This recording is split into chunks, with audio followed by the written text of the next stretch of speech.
Hello everyone, my name is Howard. I'm a senior high student who is deeply fascinated by Chinese culture and literature. Last year, before the pandemic spread, my cousin living in California paid me a visit, and he said he had learned Chinese for 2 years. I was amazing, and I thought, wow, that's awesome. I finally have someone to chat with. So I took him to our famous tourist attraction, National Palace Museum, which is the incarnation of artistic advancement of Chinese heritage. When we arrived there, he was captivated by those masterpieces and asked me to introduce them. I did my best to translate them into English and tell stories about their backgrounds, but he seems a little awkward. Then he confessed an astonishing truth. What he had learned is simplified Chinese, which is widely used by foreigners due to its convenience and easy to learn feature. So he couldn't completely understand the whole sentences. I was shocked. I stared at him and I don't know what to do.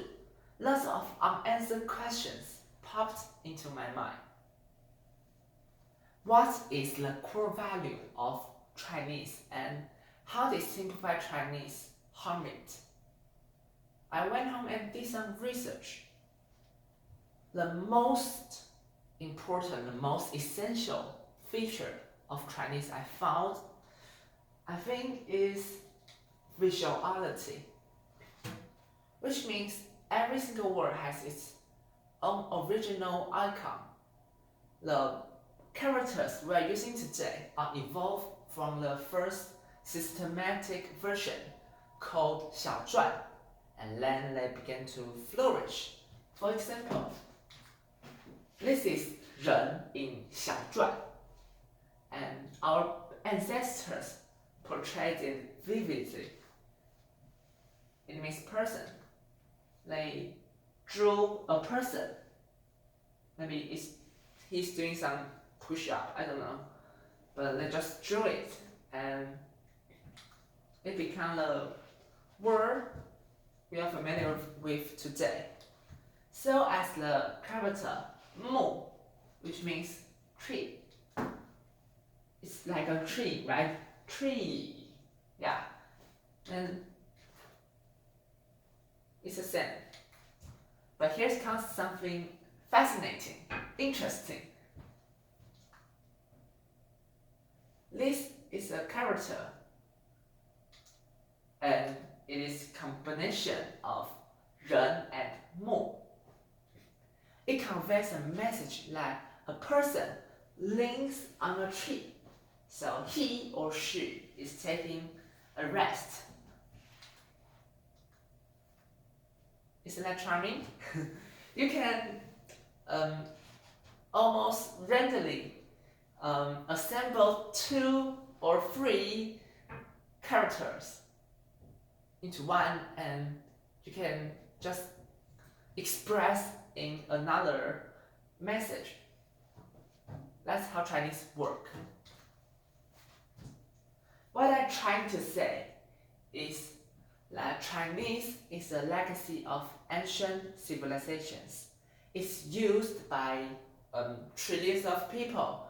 It's shaped by thousands of generations and influenced by hundreds of ethnic groups. It has its fundamental elements and sophisticated flaws, which make it unshakable. But there's always a but. In 1964, the Communist Party of China carried out the simplifying Chinese, carry out the project of simplifying Chinese to promote literacy rate. It was great in first and second wave.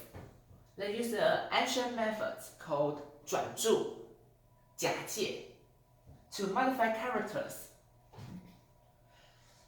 I mean, it is ingenious. It is prudent, circumspect, and ingenious. They definitely optimized the Chinese. But in third wave, that's a disaster, you know. All serious damage is all in the third wave. Here we go.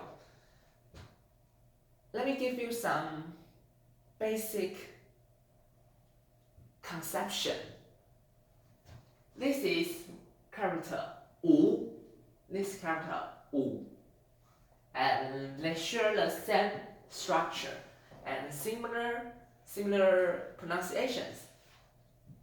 You can easily connect these words, these two words, 五五五五, right? You can picture it. This is in traditional Chinese, but in simplified Chinese, 五 has nothing to do with 五. They are different nouns in simplified Chinese. I don't know why, but they just modify it. I don't know. And so as the character in simplified Chinese, they have a little bit connection, just a little bit, and connection is beneficial to our studying Chinese, but they just destroy it. So not over, yeah. Moreover, they converge characters with same structure. 父、蒙、台、干. Right, they converge these similar structure characters into one character. That is chaotic to foreigners because take 饼干, which means cookie, for example. 干. Do you know which it represents? You don't know. You will never know because they all mixed up, and that's so chaotic and complicated. Sometimes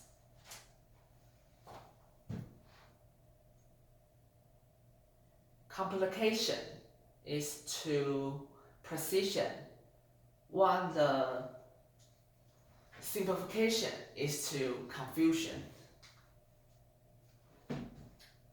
But not all of their policies are detrimental. Romanization system is the best way I've ever seen to learn how to pronounce accurately in Chinese. We have another system called 注音符号, Chinese phonetic alphabet in traditional Chinese, and that's unnecessary. This one, b, p, m, f, d, t, n, l, g, k, h, j, k, x, j, ch, ch, ch. That's too difficult to foreigners, so you just have to learn the romanization system. That's enough, and that's convenient. That's more convenient.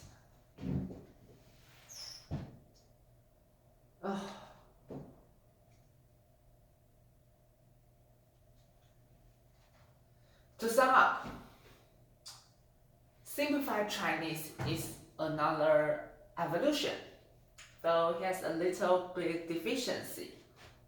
It still improves lots of like literacy rate and academic development in China is definitely right.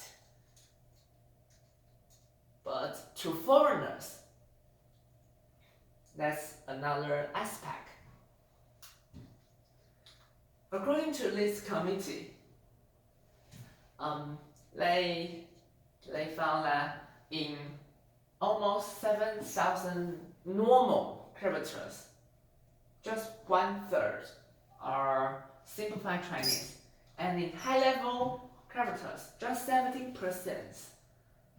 That means the simplified Chinese its convenience influence a little bit in writing or learning, a little bit, but the how to put that, the confusion it made is consequential, because as you know, it's chaotic, right?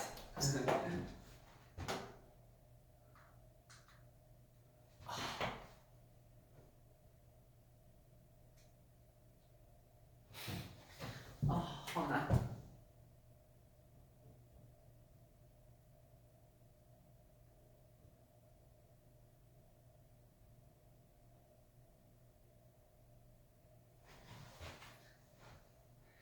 If you want to be proficient in Chinese, learn traditional Chinese. Okay, learn traditional Chinese and take advantage of romanization system. I recommend sincerely. Lastly, Chinese is a profound language. It is hoped that its sophistication can be favored, can be savored to every and each one of you. Thank you.